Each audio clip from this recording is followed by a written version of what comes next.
थोड़ी ही देर के बाद खुलेंगे केदार के कपाट। केदार धाम को फूलों से सजाया गया है।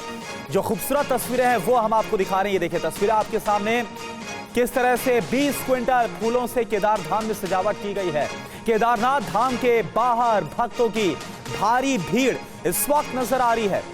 करीब 16,000 श्रद्धालु केदारनाथ में बाबा के दर्शन कर पाएंगे। थोड़ी ही देर में केदारनाथ धाम के कपाट खुल जाएंगे। आपको बताना चाहेंगे कि ठंड के वक्त यानी कि सर्द ऋतु में जो बाबा केदार हैं वो ओंकारेश्वर ऊखीमठ में उनका प्रवास होता है। जब सर्दियां होती हैं तब केदारनाथ धाम के कपाट बंद हो जाते हैं और उसके बाद आज आखिरकार एक लंबे इंतजार के बाद बाबा केदारनाथ धाम के जो कपाट हैं वो खुल जाएंगे और बस कुछ ही देर के बाद शुभ लग्न में बाबा केदारनाथ के धाम खुलेंगे। और इससे पहले जो तैयारियां की गई हैं उन तैयारी की तस्वीरें हम आपको दिखा रहे हैं। और देखिए केदारनाथ धाम से हमारे संवाददाता अवनीश लाइव जुड़े हुए, सीधा उन्हीं का रुख करते हैं। अवनीश, क्या जानकारी, कितनी देर में बाबा केदारनाथ धाम के कपाट खुलेंगे, कैसी तैयारियां की गई है, तस्वीरें बताइए आप।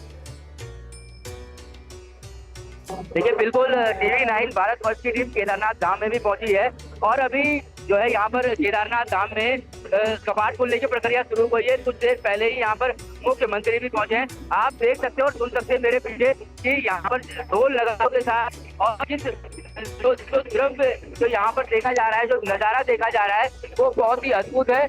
लोग यहाँ पर जो श्रद्धालु है उनकी जो भीड़ है वो आप देख सकते हैं किस तरीके से यहाँ पर लगी हुई है। तकरीबन जो रजिस्ट्रेशन हुआ है वो कई हजारों की 7 से 8,000 से ज्यादा की संख्या में रजिस्ट्रेशन हुआ है। जबकि अगर हम मौके पर देखें तो जो स्थानीय लोग हैं जो उत्तराखंड के हैं वो भारी संख्या में यहाँ पर पहुंचे हैं।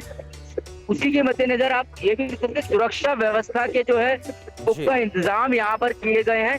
और सामने ये केदारनाथ धाम का मंदिर है जहां मुख्यमंत्री और जो यहाँ के पुजारी हैं वो कपाट को खोलने की प्रक्रिया में लगे हुए हैं।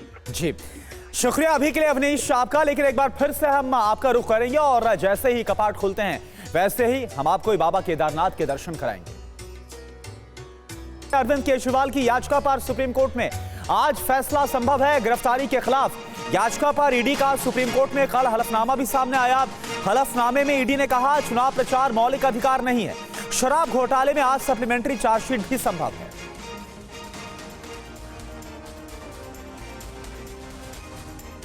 कथित शराब घोटाले में जेल में बंद दिल्ली के सीएम अरविंद केजरीवाल की अंतरिम जमानत पर सुप्रीम कोर्ट आज फैसला सुनाएगा। इससे पहले गुरुवार को ईडी ने कोर्ट में हलफनामा दाखिल किया जिसमें ईडी ने जमानत का विरोध करते हुए कहा कि प्रचार करना मौलिक अधिकार नहीं है। केजरीवाल चुनाव भी नहीं लड़ रहे हैं और इससे पहले किसी नेता को प्रचार के लिए न्यायिक हिरासत से जमानत नहीं मिली है। 7 मई को सुनवाई के दौरान सुप्रीम कोर्ट ने ईडी से कहा था कि चुनाव 5 साल में आते हैं, ये असाधारण परिस्थिति है। सीएम केजरीवाल 1 अप्रैल से तिहाड़ जेल में बंद हैं। TV9 सत्ता सम्मेलन में आम आदमी पार्टी के सांसद संजय सिंह ने कहा कि बीजेपी ने एजेंसियों का दुरुपयोग करके उनका मजाक बनाकर रख दिया है।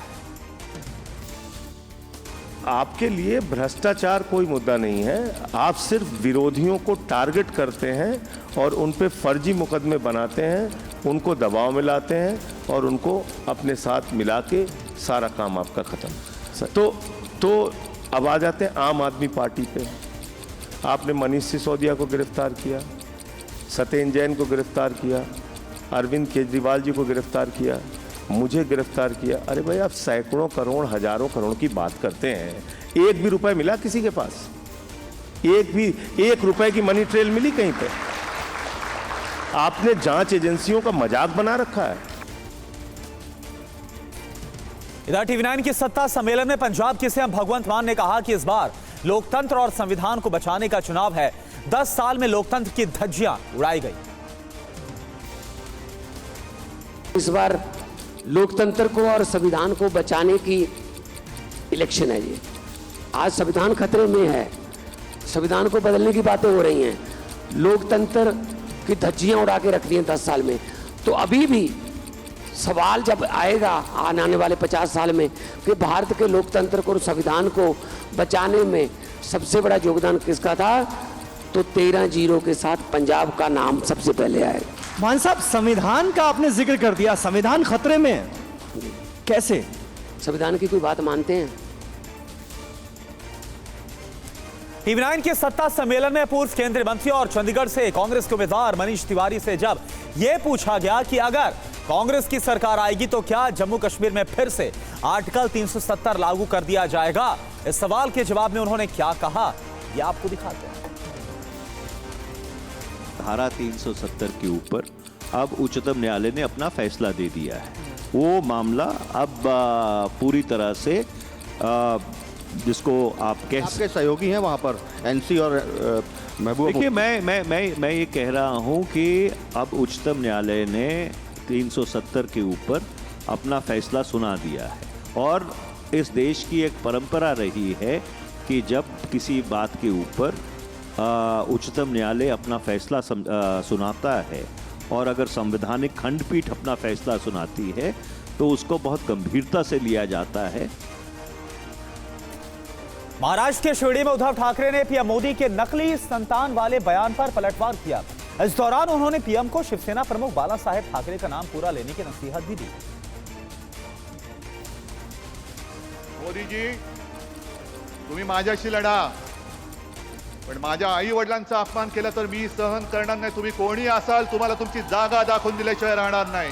काय म्हणाले मोदी की बाळासाहेबांच्या नकली संतान को मैं पूछ रहा हूं, मैं नकली? अरे बेअकली माणूस आहे हा। माझा अपमान नाही, माझ्या देवता समान माझ्या माचा अपमान आहे, माझ्या वडिलांचा, माझ्या बाळासाहेबांचा अपमान आहे। आणि मोदीजी, तुमच्यावरती आई वडिलांचे संस्कार कदाचित झाले नसतील, माझ्यावरती झालेले आहेत। मी सुसंस्कृत घराण्यातला आहे, घराणेशाहीचं वावड तुम्हाला असेल, मला अभिमान आहे। गृहमंत्री अमित शाह ने तेलंगाना के भोंगीर की जनसभा में राहुल गांधी समेत विपक्षी दलों पर जमकर हमला बोला। उन्होंने कहा कि हम 3 चरण के चुनाव में 200 सीट के करीब पहुंच चुके हैं। तेलंगाना के भोंगीर में चुनावी रैली को संबोधित करते हुए केंद्रीय गृह मंत्री अमित शाह ने कहा कि ये चुनाव नरेंद्र मोदी बनाम राहुल गांधी का चुनाव है। ये चुनाव राहुल गांधी की चाइनीज गारंटी के खिलाफ मोदी जी की भारतीय गारंटी का चुनाव है और ये राहुल बाबा की जो गारंटी है वो सनसेट तक भी नहीं चलती है। गृह मंत्री ने कहा कि तेलंगाना के चुनाव में राहुल गांधी ने वादा किया था कि कर्ज माफ करेंगे, लेकिन माफ नहीं किया। किसानों को हर वर्ष 15,000 देने का वादा भी पूरा नहीं किया है। राहुल गांधी ने सोशल मीडिया पर वीडियो को जारी कर बीजेपी पर हमला किया। राहुल ने बीजेपी पर भटकाने का आरोप लगाया। देश की शक्ति, देश के युवाओं, नरेंद्र मोदी के हाथ से चुनाव निकल रहा है। उन्होंने डिसीजन ले लिया है कि अगले 4-5 दिन में आपके ध्यान को भटकाना है, कुछ ना कुछ ड्रामा करना है। नरेंद्र मोदी जी ने आपको कहा था कि 2 करोड़ युवाओं को रोजगार देंगे, झूठ बोला। हम भर्ती भरोसा स्कीम ला रहे हैं। 4 जून को इंडिया गठबंधन की सरकार आ रही है। 15 अगस्त तक भर्ती भरोसा स्कीम में 30 लाख युवाओं को रोजगार देने का काम शुरू हो जाएगा। तेलंगाना में एक चुनावी रैली के दौरान राहुल गांधी ने बेरोजगार युवाओं के लिए बड़ी घोषणाएं की। हर महीने 8,500 रुपए खटाखट हर महीने मिलने जा रहे हैं। राहुल गांधी ने अपने इस ऐलान के साथ सरकार बनने पर और भी कई वादे किए। उन्होंने 1 साल की नौकरी और 1 साल में 1 लाख रुपए बैंक अकाउंट में देने का वादा भी किया। सरकारी ऑफिसेज में हिंदुस्तान के सारे बेरोजगार युवाओं को हम अधिकार देने जा रहे हैं। 1 साल की नौकरी, बेहतरीन ट्रेनिंग और 1 साल में 1 लाख रुपए आपके बैंक अकाउंट में। और वहीं प्रियंका गांधी ने रायबरेली में चुनावी जनसभा के दौरान संविधान को लेकर बीजेपी पर हमला किया। कहा कि बीजेपी लोकतंत्र को कमजोर करना चाहती है। कहते हैं संविधान बदल डालेंगे। संविधान क्या है? ये वोट का अधिकार जो है ये संविधान देता है। आंदोलन करने का अधिकार संविधान देता है। सवाल उठाने का अधिकार संविधान देता है। भोजन का अधिकार संविधान देता है। शिक्षा का अधिकार संविधान देता है। संविधान को अगर बदल डालेंगे, कमजोर करेंगे तो किसको कमजोर करेंगे? आपको कमजोर करेंगे। एमपी के रतलाम से कांग्रेस प्रत्याशी का बड़ा बयान सामने आया। वो ये बोल रहे हैं कि 2 पत्नी वालों को हर साल 2 लाख देगी कांग्रेस। कांतिलाल भूरिया ने जनसभा में यह बयान दिया। प्रदेश अध्यक्ष जीतू पटवारी की मौजूदगी में यह बयान दिया। कांतिलाल भूरिया की घोषणा का पटवारी ने समर्थन भी किया।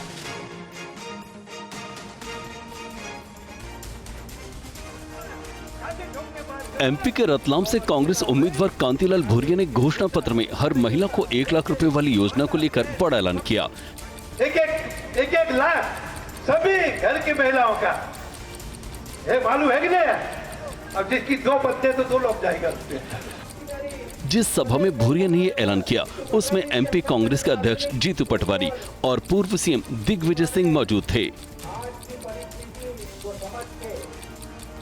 बीजेपी के राष्ट्रीय अध्यक्ष जेपी नड्डा ने लखनऊ में बैठक किया और उस बैठक में 5वें चरण की सीटों पर जीत की रणनीति बनाई गई। बैठक में जेपी नड्डा ने विधायकों और एमएलसी से कहा कि आपसी मतभेद भुलाकर चुनाव जिताने में जुटे। नड्डा ने कहा कि कई जगह सांसदों और विधायकों के आपसी मतभेद की शिकायतें रहती हैं, पर यह चुनाव का वक्त है, इसे भूलकर चुनाव जिताने में जुट जाएं। विधायकों से उन्होंने कहा कि उनकी विधानसभा में पिछला रिकॉर्ड टूटना चाहिए। विधायक अपने क्षेत्र में डेरा डाल दें और मतदाताओं के घर घर जाकर कुंडी खटखटाएं। इस बैठक में पिछले चुनाव में हारे हुए प्रत्याशी भी मौजूद थे। नड्डा ने उनसे कहा कि वो क्षेत्र में ज्यादा सक्रिय रहें। हरियाणा में 3 निर्दलीय विधायकों के सरकार से समर्थन वापस लेने के बाद विपक्षी दलों ने राज्यपाल को चिट्ठी लिखकर फ्लोर टेस्ट की मांग की है। कांग्रेस ने कहा कि सरकार अल्पमत में है, मुख्यमंत्री को नैतिकता के आधार पर इस्तीफा देना चाहिए। अल्पमत में है और सरकार को नैतिकता के आधार पर इस्तीफा देना चाहिए।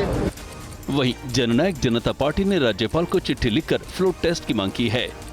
महामहिम राज्यपाल को लिखित तौर पर भी हमने भेजा है और ये मांग करी है कि संविधान के अनुसार ये पावर महामहिम के पास है कि वो फ्लोर टेस्ट के लिए आदेश सरकार को दे।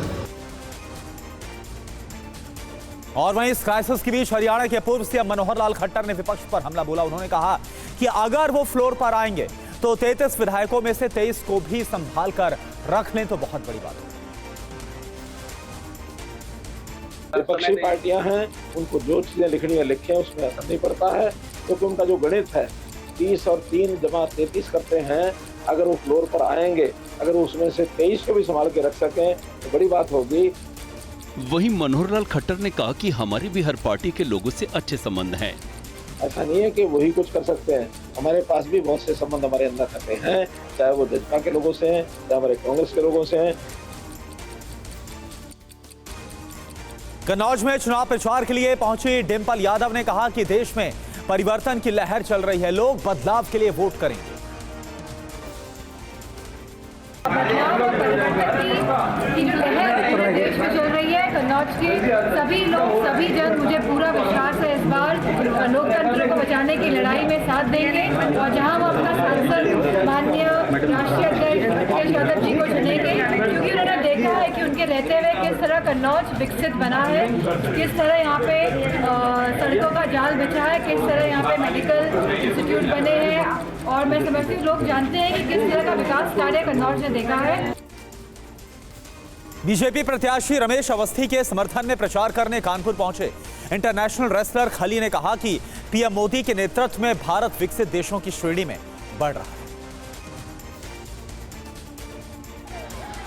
अंतर्राष्ट्रीय रेसलर द ग्रेट खली ने लोकसभा चुनाव के लिए यूपी कानपुर में प्रचार किया। खली ने बीजेपी प्रत्याशी रमेश अवस्थी के समर्थन में करीब 5 किलोमीटर लंबा रोड शो किया।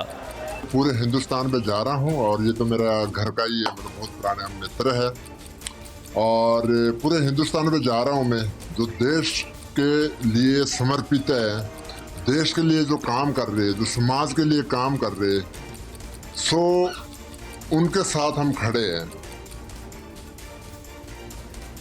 वाराणसी में प्रधानमंत्री मोदी के रोड शो से पहले ड्रोन शो हुआ, जिसमें दिखाया गया कि 10 साल में वाराणसी की तस्वीर आखिर किस तरह से बदली है। दशाश्वमेध घाट पर एक साथ 1000 ड्रोन उड़े। कमल का फूल, डमरू, विश्वनाथ दरबार, गंगा विलास क्रूज और नमो घाट का नजारा। इस शो को देखने के लिए 88 घाटों पर करीब 2.5 लाख लोग पहुंचे। ड्रोन शो गंगा आरती के बाद शुरू हुआ। इस दौरान काशी की संस्कृति को दिखाया गया। ये शो लगातार 4 दिनों तक चलेगा, जिसमें आने वाले दिनों में ये भी दिखाया जाएगा कि काशी किस दिशा में आगे बढ़ रहा है और शहर का भविष्य कैसा होगा। कश्मीर जोन के इंस्पेक्टर जनरल वीके बिर्दी ने टीवी9 से कहा कि मोमिन और बासित का मारा जाना सुरक्षा बलों के लिए बड़ी कामयाबी है। उनके मुताबिक वो घाटी में चुनाव के दौरान सुरक्षा के लिए पूरी तरह से तैयार। कश्मीर के आईजी के मुताबिक कुलगाम मुठभेड़ में मारे गए आतंकी कमांडर मोमिन और बासित लश्कर के एक कैटेगरी के आतंकी थे और उनका मारा जाना सुरक्षा बलों के लिए बड़ी उपलब्धि है। इलेक्शन से वाबस्ता इंतजामात हैं जो पुलिस और बाकी जो सिक्योरिटी फोर्सेज आई हैं उनके साथ हम लोगों की कोऑर्डिनेटिव मीटिंग्स होने के बाद और एक पुख्ता सिक्योरिटी इंतजाम इनके लिए हम लोगों ने, जैसा कि मैंडेटेड हैं जो गाइडलाइंस के हिसाब से, हमने उसके हिसाब से इंतजाम किए हुए। कश्मीर घाटी में 13, 20 और 25 मई को मतदान होना है। दिल्ली में एक जूता बनाने वाली फैक्ट्री में भीषण आग लग गई। कड़ी मशक्कत के बाद किसी तरह से इस आग पर काबू पाया गया। हालांकि कितना नुकसान हुआ आप देखिए। तस्वीरें दिल्ली के नरेला उद्योग नगर इंडस्ट्रियल एरिया की हैं, जहां एक जूता फैक्ट्री में भीषण आग लग गई। आग इतनी विकराल थी कि दूर से ही आग की ऊंची लपटें नजर आ रही थी। पूरा इलाका काले धुएं से घिर गया। गनीमत ये रही कि हादसे में कोई हताहत नहीं हुआ। हमें 8:05 पे और ये अकॉर्डिंगली इसकी कैटेगरी बढ़ाई गई है। ये अभी मीडियम कैटेगरी की कॉल है इस वक्त और ये जूते बनाने की फैक्ट्री है। बेसमेंट, ग्राउंड और फर्स्ट फ्लोर पे आग है और आग जो है हमने अभी हमारे अंडर कंट्रोल है। पटना में बीएसएनएल ऑफिस में अचानक से आग लग गई। जिस वक्त आग लगी कर्मचारी ऑफिस के अंदर ही मौजूद थे। फिर क्या हुआ देखिए आप। आग लगते ही पूरे दफ्तर में अफरा तफरी मच गई। सबसे पहले सभी कर्मचारियों को बिल्डिंग से सुरक्षित बाहर निकाला गया। मौके पर पहुंची फायर ब्रिगेड की टीम ने स्टोर रूम का ताला तोड़कर आग बुझाने का काम शुरू किया और कड़ी मशक्कत के बाद आग पर काबू पाया। जानकारी के मुताबिक ग्राउंड फ्लोर पर शॉर्ट सर्किट की वजह से आग लगी है। कंट्रोल रूम के दौरान हम लोग को मिला और जैसे ही सूचना प्राप्त हुई हम लोगों ने त्वरित आकर इस पर कार्रवाई की। जहाँ पर आग का सोर्स था वहाँ पर जाकर और BS सेट के साथ हम लोगों ने उसको तुरंत आग को डाउज कर दिया। अभी कंट्रोल में पूरी तरह से हम लोगों ने कर दिया है। तमिलनाडु में गुरुवार को बड़ा हादसा हो गया। एक पटाखा फैक्ट्री में धमाके के बाद लगी आग से 9 लोगों की मौत हो गई। तमिलनाडु के शिवकाशी के पास एक फैक्ट्री में पटाखा बनाने का काम हो रहा था। मजदूर काम में जुटे थे। इसी बीच अचानक फैक्ट्री में रखे पटाखे में विस्फोट हो गया। धमाका होते ही फैक्ट्री के अंदर चीख पुकार मच गई। धमाका इतना तेज था कि मौके पर ही 5 महिलाओं समेत 9 लोगों की मौत हो गई। फैक्ट्री में लगी आग की जानकारी मिलते ही फायर ब्रिगेड की टीम मौके पर पहुंची और टीम ने आग को बुझाते हुए फैक्ट्री के अंदर लोगों का रेस्क्यू किया। पीएम मोदी ने सोशल मीडिया पर पोस्ट कर दुख जताया और घायलों के जल्द ठीक होने की प्रार्थना की। संदेश खाली मुद्दे पर टीएमसी ने बीजेपी के खिलाफ मोर्चा खोल दिया है।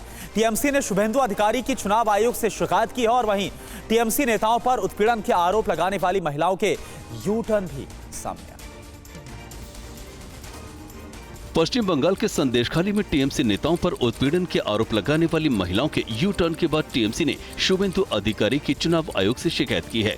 टीएमसी के मुताबिक संदेशखाली की महिलाओं ने कहा था कि बीजेपी नेताओं ने सादे कागज पर साइन लिए और बाद में इस तरह के आरोप लगाए गए।